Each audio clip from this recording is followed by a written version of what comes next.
Okay, everybody want to grab their seats? My name's Ron. I'm an alcoholic. I think there's a couple announcements. Be mindful. The main bathroom that the church uses for their services on Sunday is on that side of the church. We've been using it for a while because of the fact that they blocked off our back bathroom. It's now open. So they have it cleaned on Saturday for their services, so they asked us not to use that. So be mindful of that. You go out through that clock left and down the hallway. Can't miss it. What else we got to do? That's pretty much it. Nick's going to come up here and chair this. We'll have some fun with this tonight.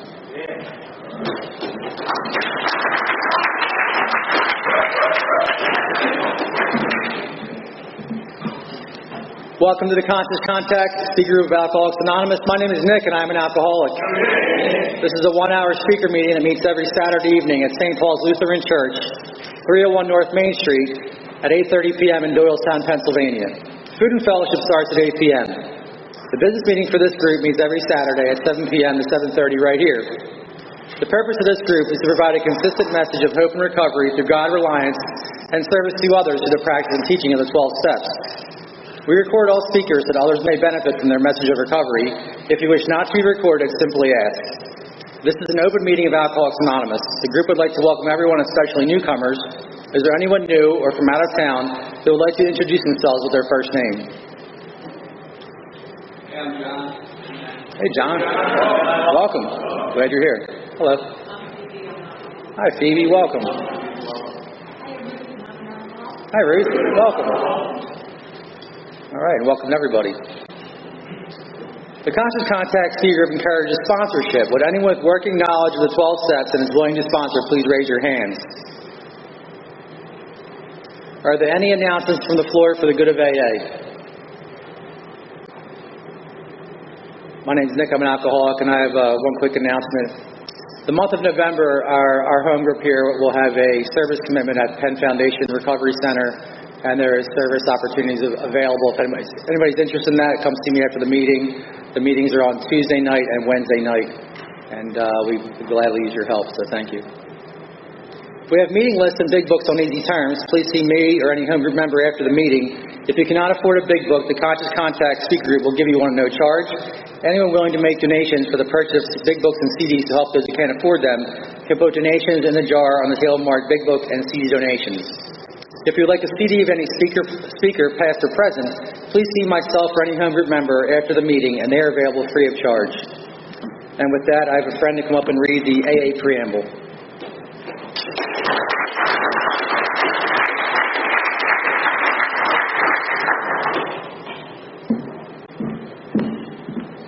I'm Jared. I'm an alcoholic. See if I can read this. I don't have my glasses.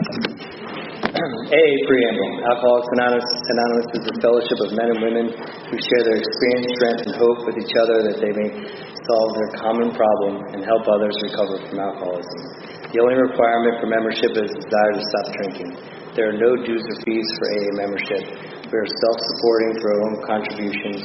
AA is not allied with any sect, denomination, politics, organization, or institution. Does not wish to engage in any controversy, neither endorses nor opposes any causes. Our primary purpose is to stay sober and help other alcoholics to achieve sobriety. Is that it? All right. Kara, come on up.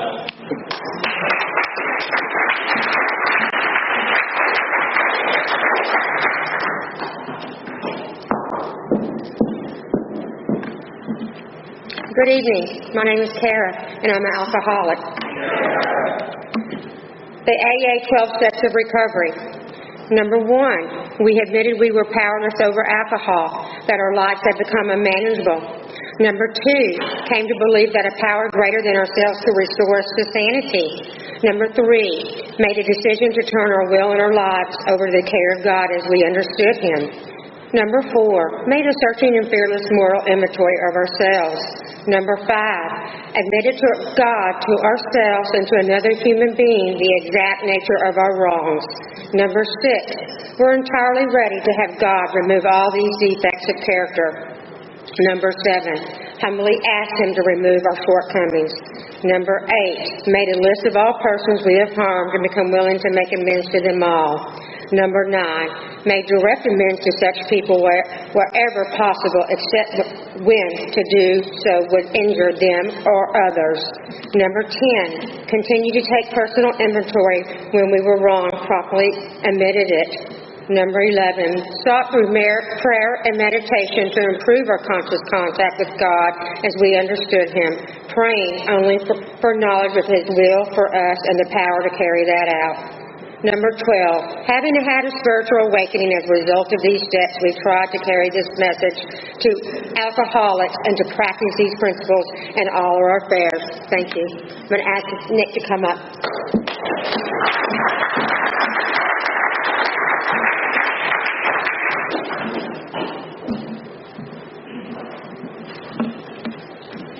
We have a 7th tradition which states every AA group ought to be fully self-supporting, declining outside contributions. At this time, we like to pass the baskets. We have no dues or fees, but we do have expenses. This group provides many services, and your donations cover rent, big book, CDs, events, and workshops. There is absolutely no smoking on church property. Please take a moment to silence all cell phones and try to limit movement during the meeting to avoid distractions. Now to introduce our speaker, a good friend of the Conscious Contact Speaker Group, we have Shaye from the Feet First Speaker Group out of Quakertown.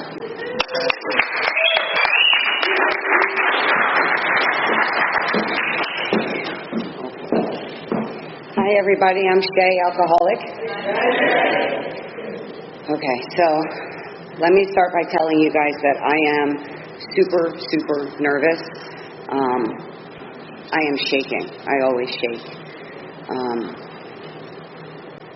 Speaking is not really my thing. It is my least favorite thing to do in Alcoholics Anonymous. However, I know that my life depends on it today. And so let me tell you guys how I got here, real quick. Sorry. I'm at work yesterday, and it's about, 3:30, and my phone rings, and it says, Ron K. Hi, Ron. He said, Shaye, what are you doing tomorrow night? I said, nothing. He said, good, because my speaker bailed, and I need you to come over and speak for me. And I said, all right, I'll do it, but I need you to know that I am super resentful that I was your second choice. And he said, no, Shaye, let me stop you. You were actually my 22nd choice. I said, so 21 people bailed before you. It was hilarious. So thank you, Ron. I love you. I love this group.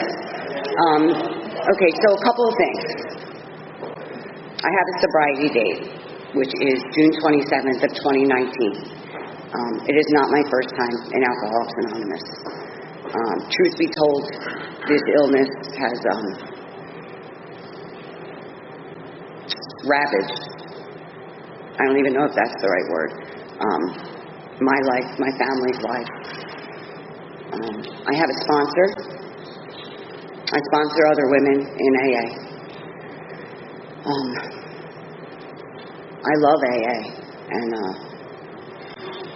it wasn't always like that.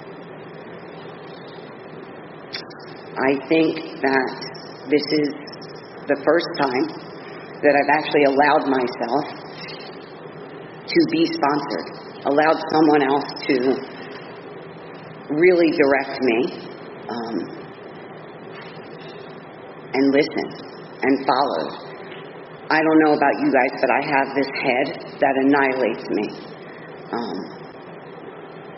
And I have an ego that will never, ever let me ask for help, no matter how bad it is. I want to come up here and I want to sound good and I want to have a really good story and the truth is, all I have is my experience. So we have an hour to spend together, so I'm going to take you guys back to when I was a kid, because just a personal opinion, I really believe that I suffered from alcoholism way before I ever picked up a substance.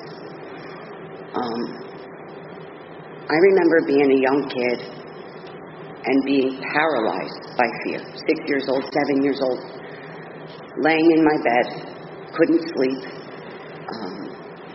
And I was always, I didn't know it at the time, right, but consumed with self-centered fear. How is everything going to affect me? What if my mom dies? What if my dad dies? What if this one? It was always what if, what if, what if. And I could never pull it together. I was petrified. I never wanted to go to school because I was so afraid that, I didn't have the right clothes, the right shoes, the right backpack. I just didn't fit in. And no one ever said to me, hey, Shaye, you don't fit in. But I have this head that annihilates me from 6 years old. I remember stealing from my mom's purse. I guess I was 8 years old, 9 years old. I always wanted to be the kid, with the most candy in their backpack. I would have done anything to get people to like me. And I had no idea at that young age that I already had this spiritual malady, right? I didn't know what it was at 6 years old, 8 years old. And I learned really early on to fill that with outside things. I guess my first one would have been stealing, right? My first solution. My second one was probably lying. I wasn't a bad kid. I was a selfish kid. I wanted to do what I wanted to do. I was one of those, I'm not hurting anybody. This is my life. Leave me alone. I was thrown out of 2 high schools. I just didn't want to go to school. I wanted to hang out with my friends and do my thing. And, I have a older sister, younger brother. Neither of them suffered from this. I was the lucky one. And, I remember being 12 years old, and my mom would sit me down at the kitchen table, and she would say to me, Shaye, what is going on with you? Like, what is... And I remember wanting to tell her so bad that something was wrong, that something about me was different, but I could never get the words out of my mouth. I remember being so scared of people that, I was a bully. I was mean because I could never let anybody get close to me. Because if you knew who I was, you knew what I was really like, you wouldn't like me and you wouldn't accept me. And I did a lot of things against my better judgment at a really young age just to feel like I fit in. I have a really loving family. Did I have some crap? I think everybody has crap, right? My parents got divorced when I was 5. I had a stepfather that raised me until I was 16 and he left. And, was it traumatizing? Sure, but none of that makes me an alcoholic. I remember being a super emotional kid. I still am. I cry at everything. I always just felt different. And I know you hear that all the time in AA. That is my story. I felt different. There were times that I felt a lot smarter than people, right? Like I have this ego where I can never be on an equal playing field. I'm either better than you, less than you, but I can never be equal. I don't remember the first time I ever picked up a drink. It's just what we did. I do remember, that the more and more I drank, the less and less I became interested in anything else in my life. And it wasn't long before I realized what alcohol could do for me, right? And what that was I could breathe. I could fit in my skin. I didn't care what anybody thought of me. I was okay. And quite frankly, with this ego, I thought you were lucky to have me around.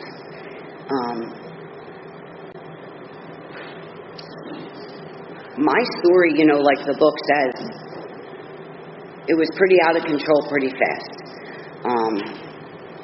like I said, I was thrown out of 2 high schools, and eventually my mom came to me and said, look, you're not going to live in my house and do nothing.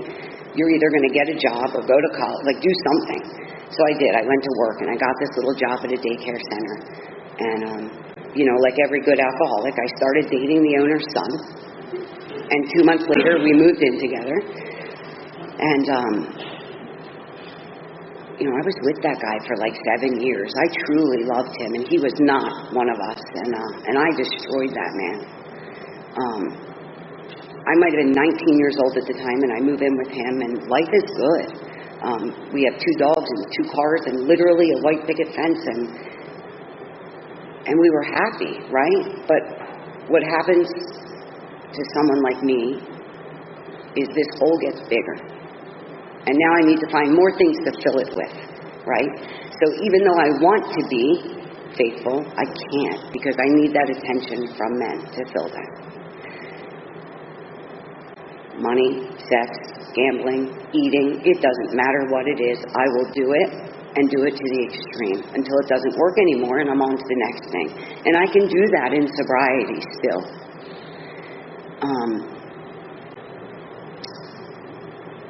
To make a very long story short, I decided I wanted to go back to school, and I went to medical assisting school. And I was there one day, and I had to take an exam, and I was really sick. And the woman next to me had another form of alcohol. And she said to me, here, take this, you'll be fine. And I aced my test that day, and the rest was history. And I started to become physically addicted to alcohol. And it was getting really bad really fast. And that began, the endless cycles of rehabs and detoxes and psych wards. And that man stuck by me through, 4 or 5 treatment centers, and eventually said, I can't do this anymore. And every time I went, I would find another little boyfriend that I would drag out of there. And I would find another form of alcohol, and my life would get worse. And I would never, ever do anything they told me to do, right? Go to a meeting, get a sponsor, tell them you need help, work the 12 steps, none of it. I always had this head that would say, thank you very much, I got this. So one night, I was staying at my mom's at the time.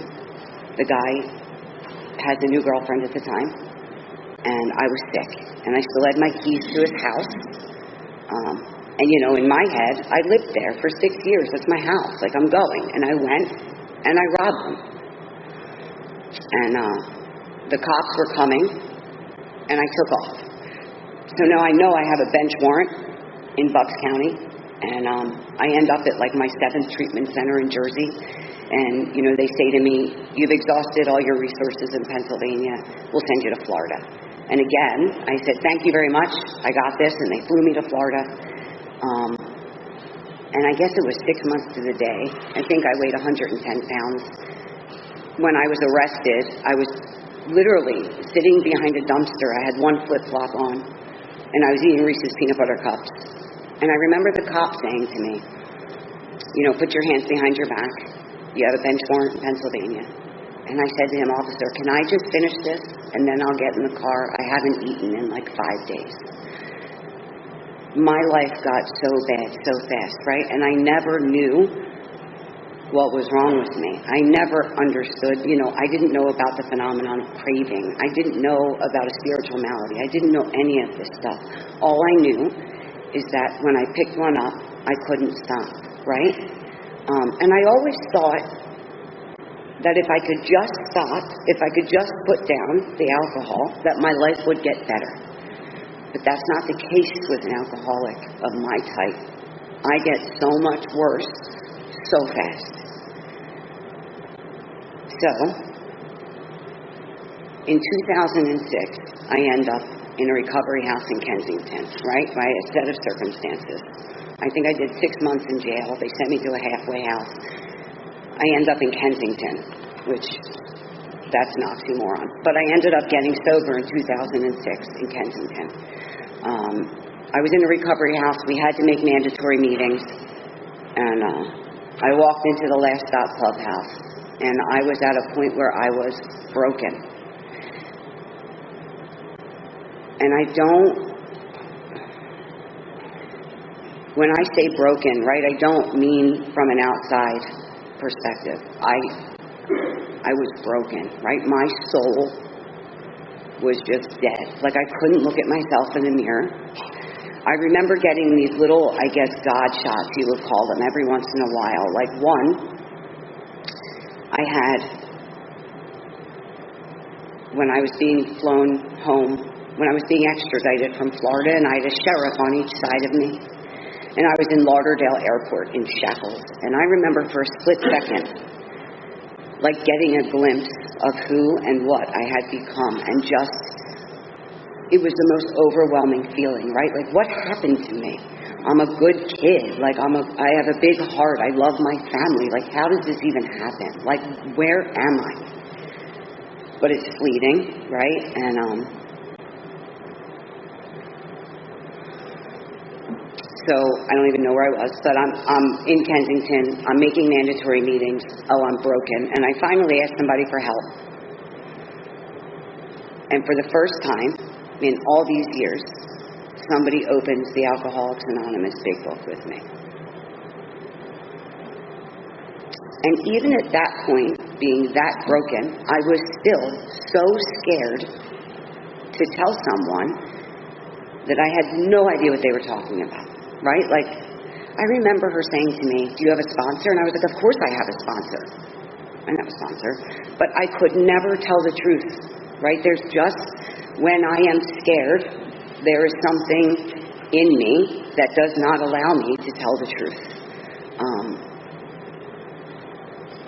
And I remember for the first time opening that book to the doctor's opinion and seeing in black and white what it is that I suffer from, right? This spiritual malady.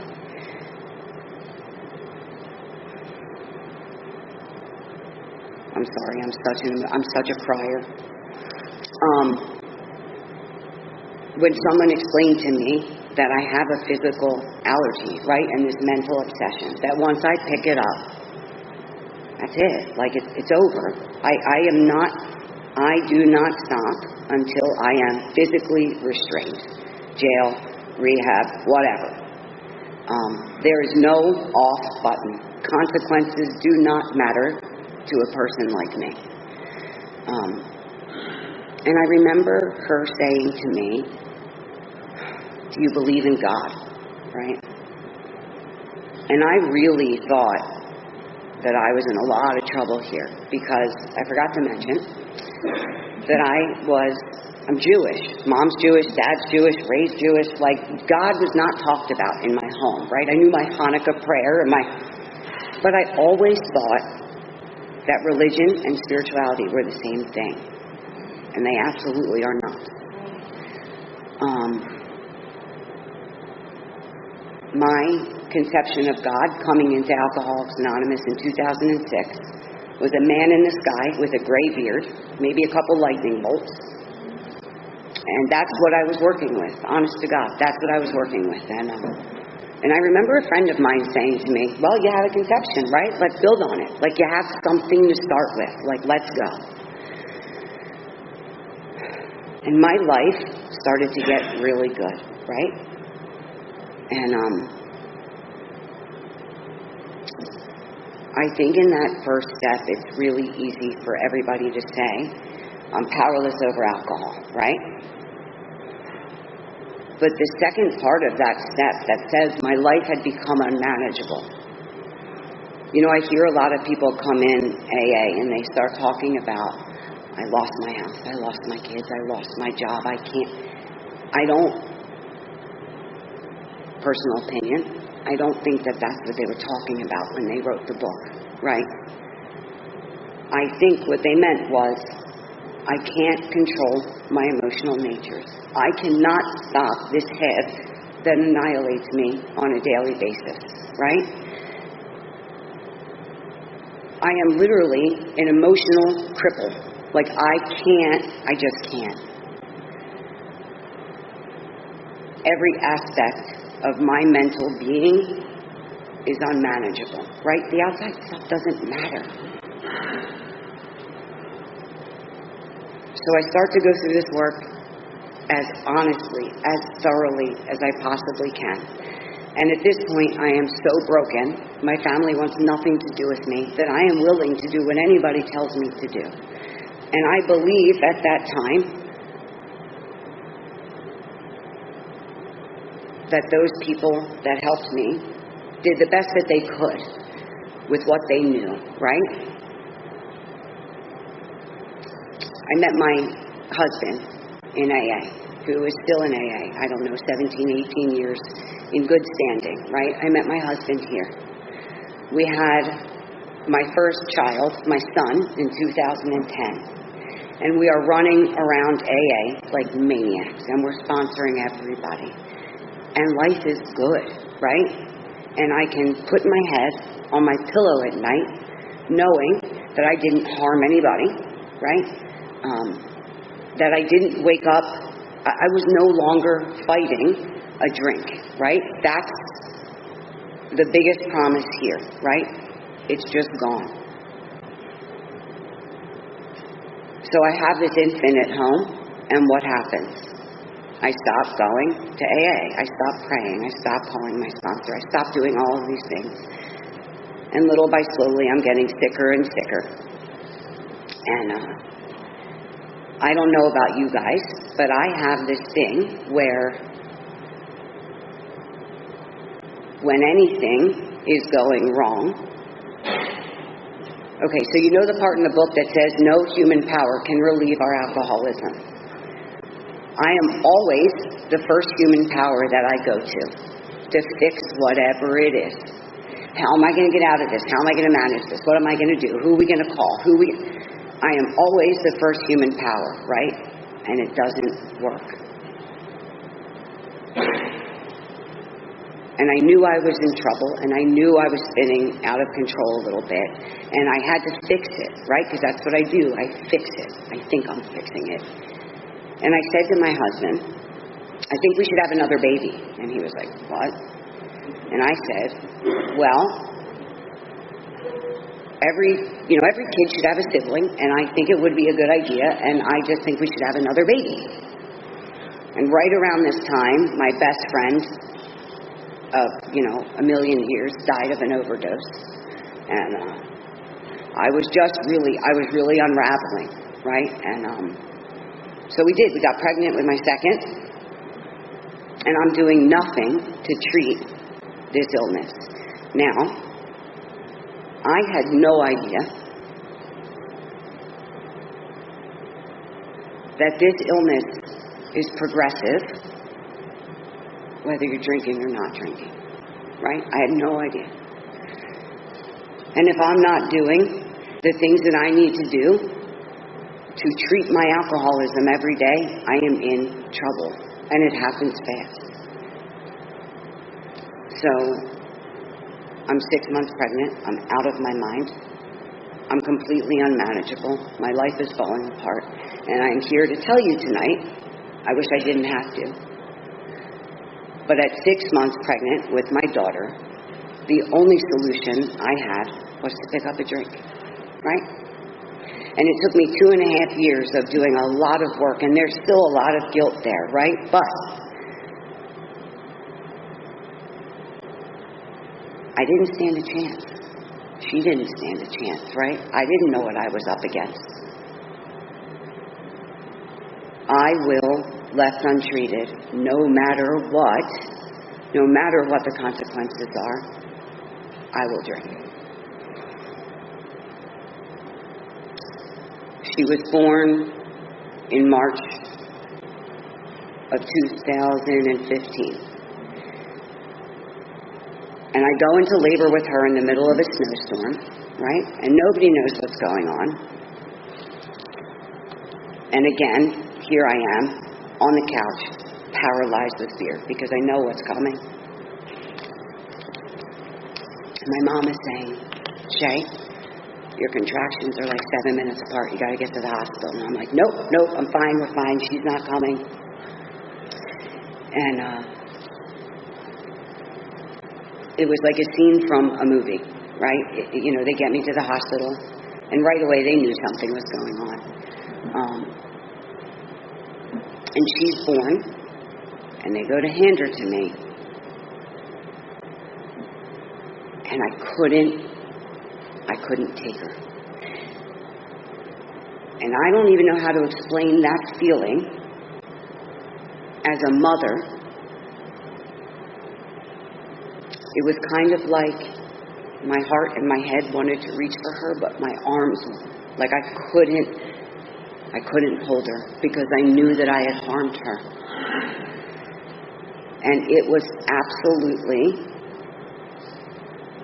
there's not even a word for it. And I guess it was a day and a half later, the doctors came in and they said, we found blah, blah, blah in your daughter's system. Do you want to tell us what's going on? And you know that look you get like from your parents when you've done something wrong? Well, like my husband, it was, there's not even words for it, right? And here's the thing. He gets alcoholism, right? Like he understands it. Never once did he judge me. Never once did he put me down. Never once did he yell at me. Never once did he make me feel guilty. He was saying to my family, who was furious, she didn't mean it. She would never hurt her. She didn't mean it.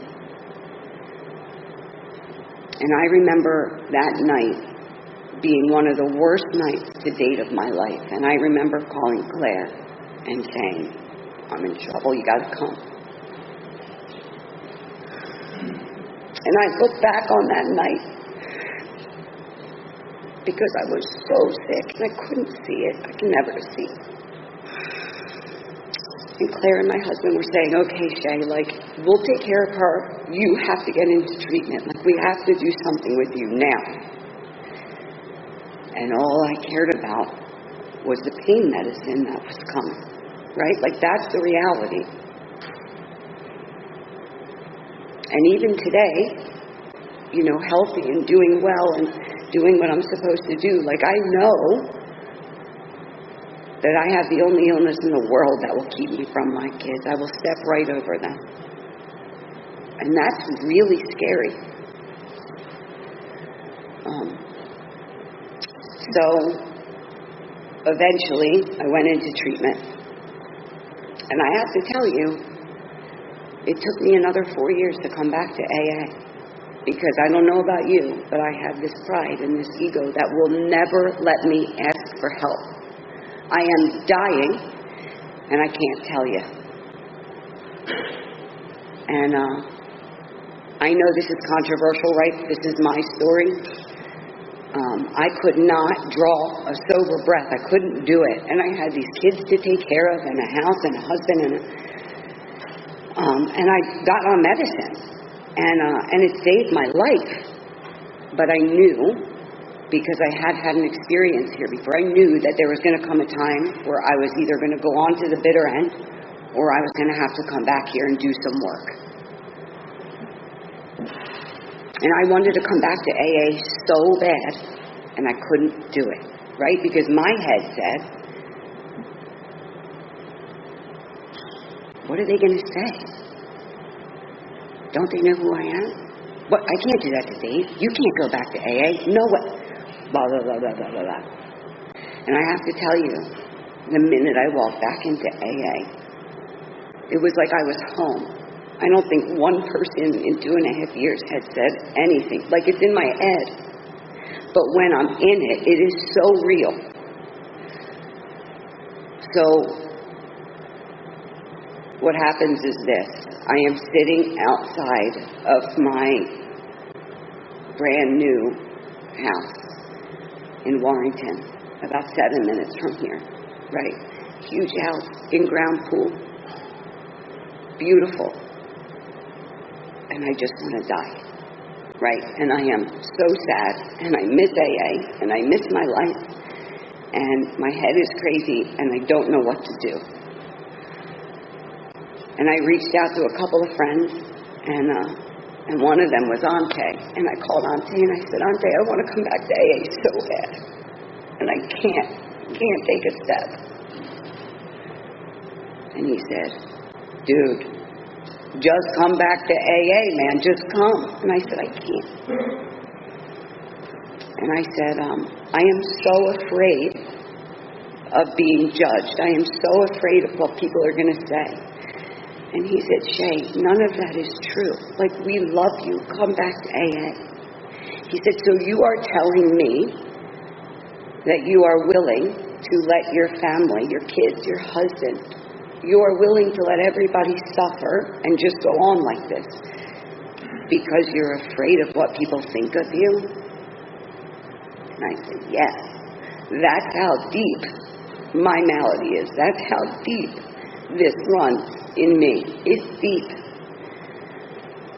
And through a set of circumstances, my best friend was going through the steps again at 31 years sober.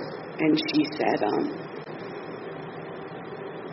I know a girl that, has basically the same experience as you, and you have to call her. So I'm driving home from work one day, and I thought, all right, Shaye,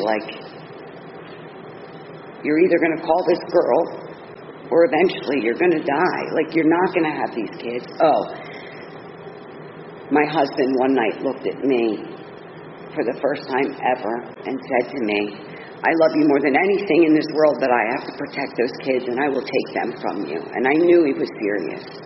And I love those kids. I would die for those kids in a second, right? But I have alcoholism. It doesn't care that I have two kids that I love, right?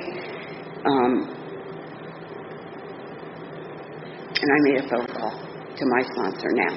And I said, you have no idea who I am, but I'm in trouble and I really need your help. And we got to work right away, right?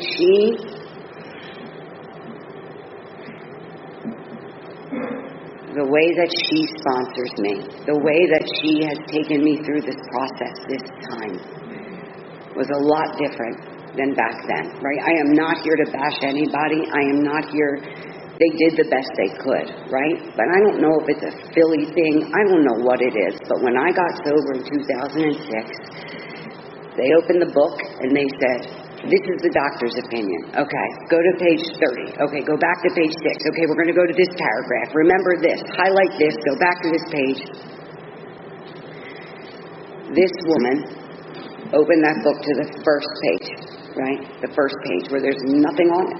And she said, I want you to draw in a circle and a triangle. And I said, oh, what?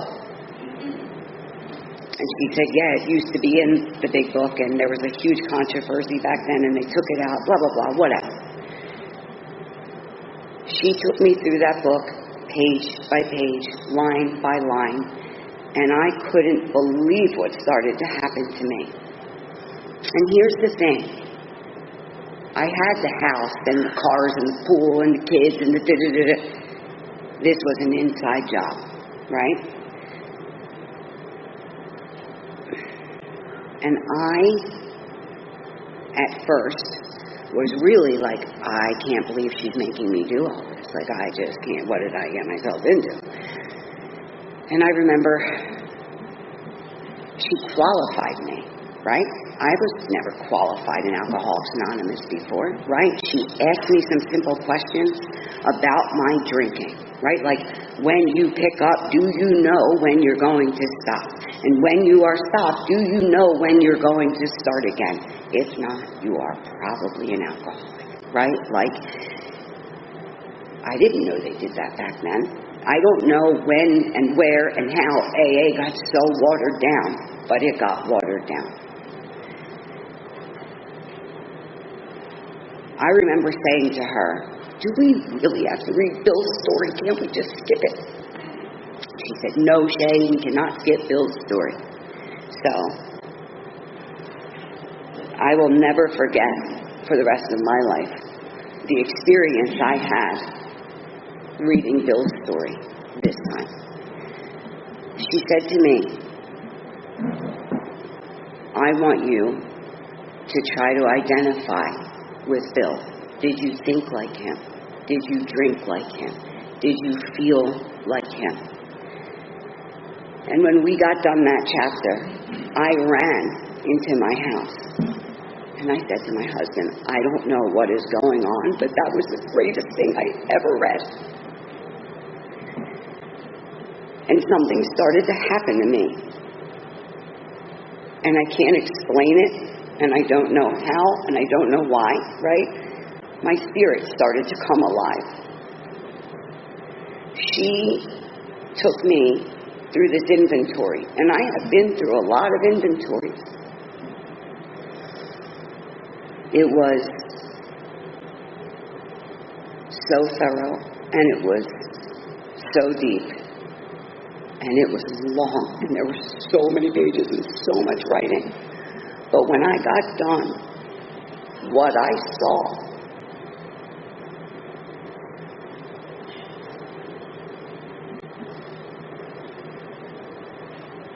all I can tell you is that I have had such a shift in perception, right? Like I didn't know.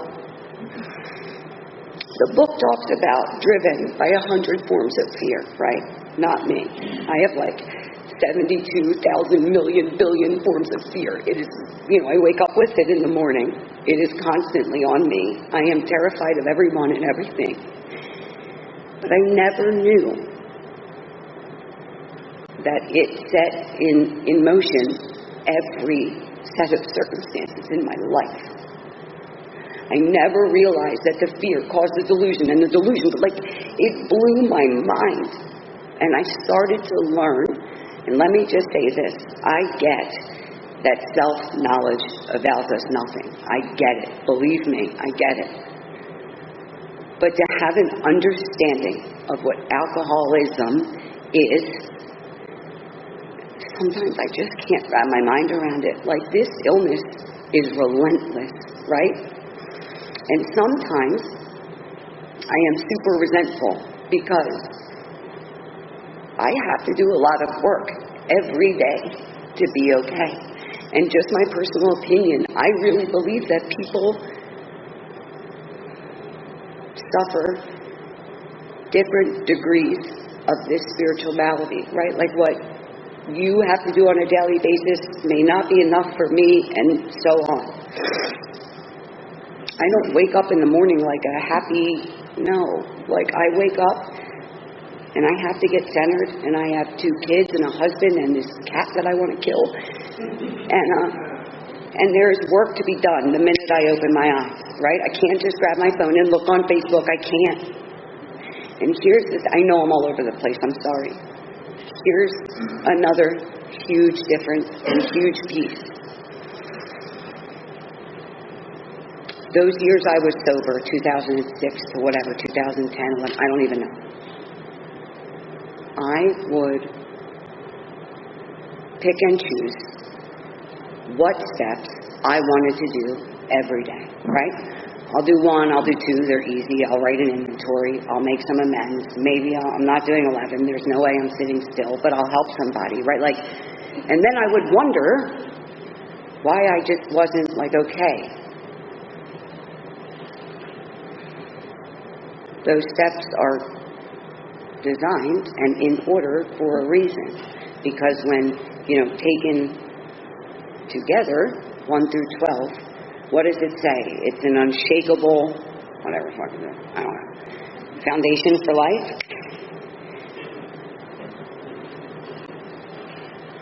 I am willing to go out on a limb, just my opinion, I have a lot of those, and say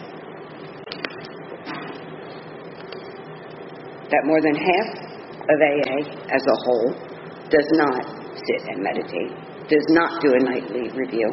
And by the way, if anybody would like me to forward them a copy of my nightly review, it will be very interesting with Ron's name on it. I'll send it to you. That stuff has made all the difference in the world. Finally sitting still, right? Doing a nightly review. Who wants to do a nightly review when you're ready to go to bed? Like, this was my nightly review back then. Were you resentful? Maybe. Do you owe an apology? No. Did you get, no. I had a pretty good day. Okay, good night. Listen, there is rarely a day that I don't have a resentment, right? There is rarely a day that I am not consumed with myself, and that's the truth.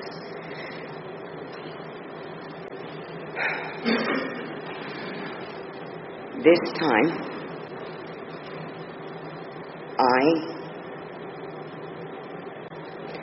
so I started to call my sponsor and say things like this. Every time, it gets me every time. Laura, I have no idea what's happening to me, but I can't stop crying. Happy cry all the time. She said, that's God, Shaye. Do you feel that? I never knew. I was always waiting for an external presence to come and tell me, or to fix me, or to... I was never, in all those years, able to get quiet enough to feel God, right? Deep down in every man, woman, and child. Like He's already there. You just have to clear out all of the stuff to get to it.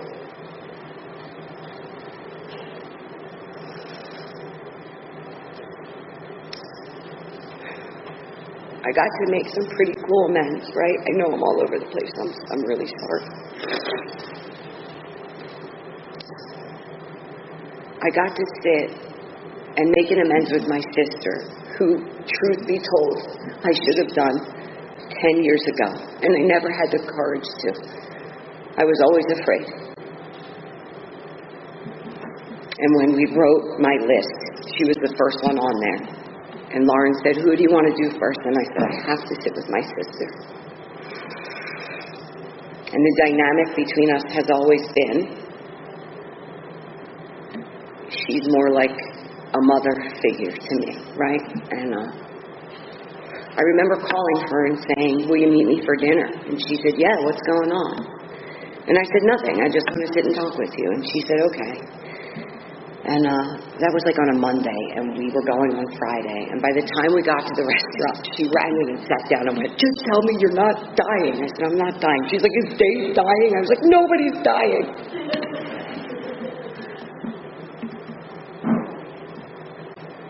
My sponsor always said to me, we don't apologize, right? We don't say we're sorry. And I guess it's just a human thing, right? Because the first thing I did was burst out in tears and go, I'm so sorry, it just happened. But I got to look at her in her face and tell her how I harmed her, right? And then I had to ask her if I left anything out. And I had to listen. And that was 2 years ago. And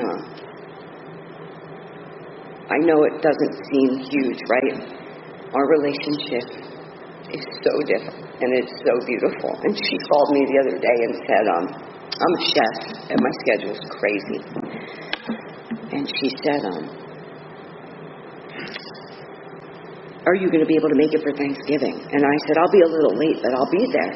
And she said, good, because I don't want to have Thanksgiving without you. Actually, I don't want to really do anything family-oriented without you. And I said, are you drunk? And she said, I don't really tell you this much, but I love you, and you are so much fun to be around. And I just, I don't even remember, but, just 41 years old. She's never said anything like that to me. And I have these two beautiful kids that have never seen me drunk.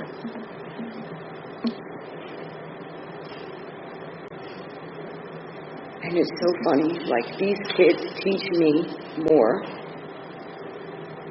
on a daily basis than anyone or anything ever could. Like the love and the freedom that these kids, I will be making amends to him and her forever. And like God willing, they will never have to see me drunk, right, if I stay on this path.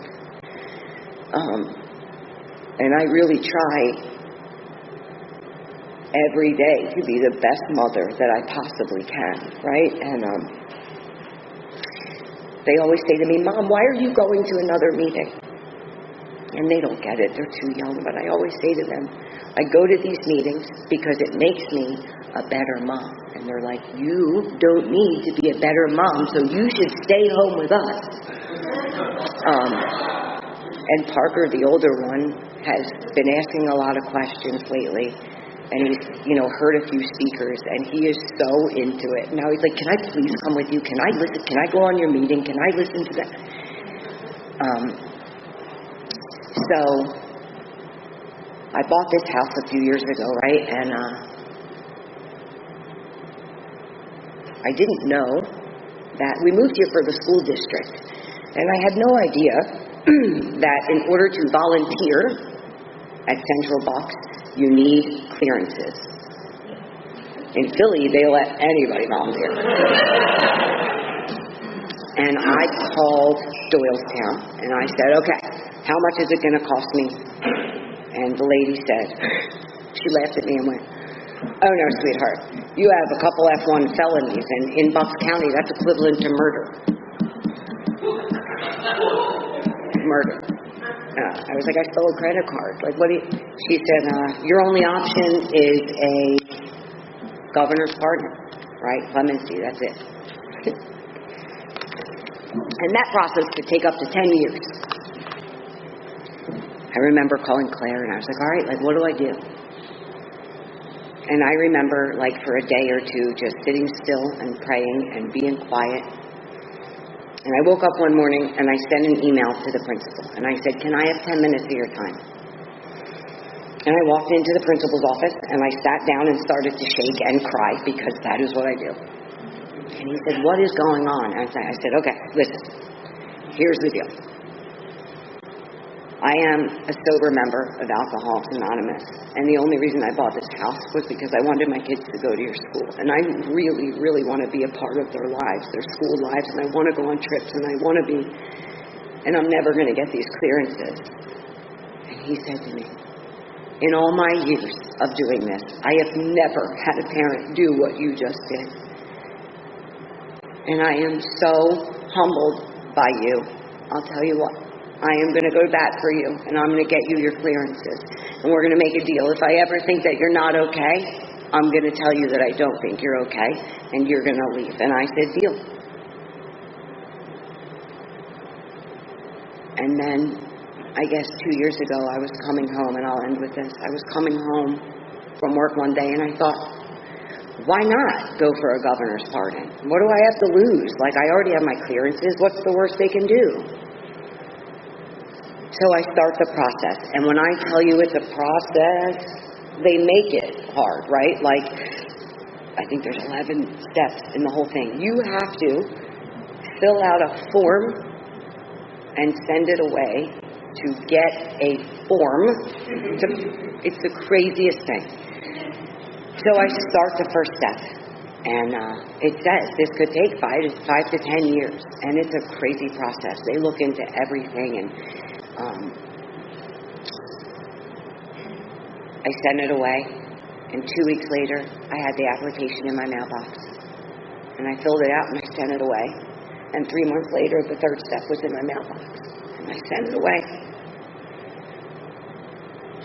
And a couple weeks ago, I had an interview with a state parole officer. And I'm waiting to hear if I go in front of the board, and this will be the final step.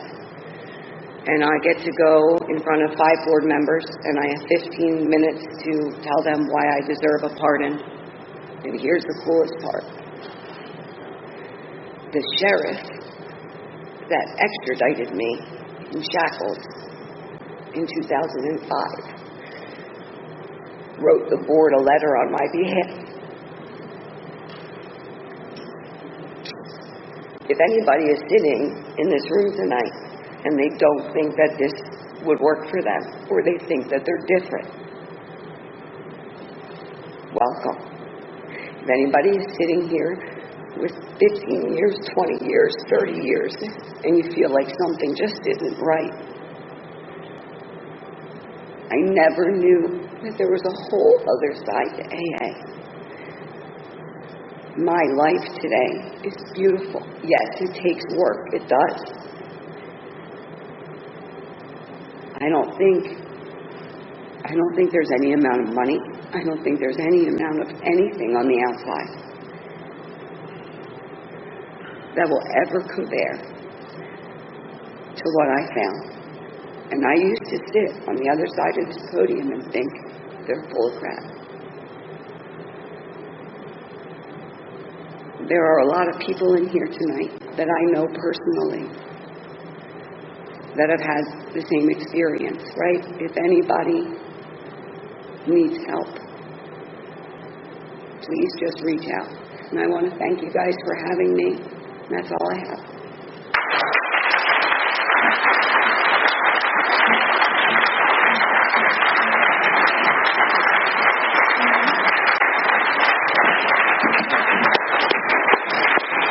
Wow, that was powerful. Great job. And she wasn't kidding about when we said that about the 20-second speaker. But just for the record, the reason why is because we bring out-of-town speakers and she's 7 minutes away. But anyway, thank you for coming out. That was an epic talk. Our speakers come here at their own time and expense. Please form a line and thank her personally. It means a lot to every speaker that comes, okay? And don't forget the meeting after the meeting. And if you need anything, just grab one of the home group members or anybody here. We, hang out afterwards. Come early. Be a part of AA. It's a lot of fun. We could do a lot of service here. If you're looking for a service commitment, we got tons of them. It takes a lot of work behind the scenes here to keep this running each week. We got a nice way of closing if you care to join us. We'll just stand in place. How's that sound? Take a moment of silence. Do with it whatever you care to do with it. If you'd like to follow, if you'd like to join in, we'll end with the Lord's Prayer. Our Father, who art in heaven, hallowed be thy name. Thy kingdom come, thy will be done, on earth as it is in heaven. Give us this day our daily bread, and forgive us our trespasses, as we forgive those who trespass against us. And lead us not into temptation, but deliver us from evil. For thine is the kingdom, the power, and the glory, forever and ever. Amen. Keep coming back.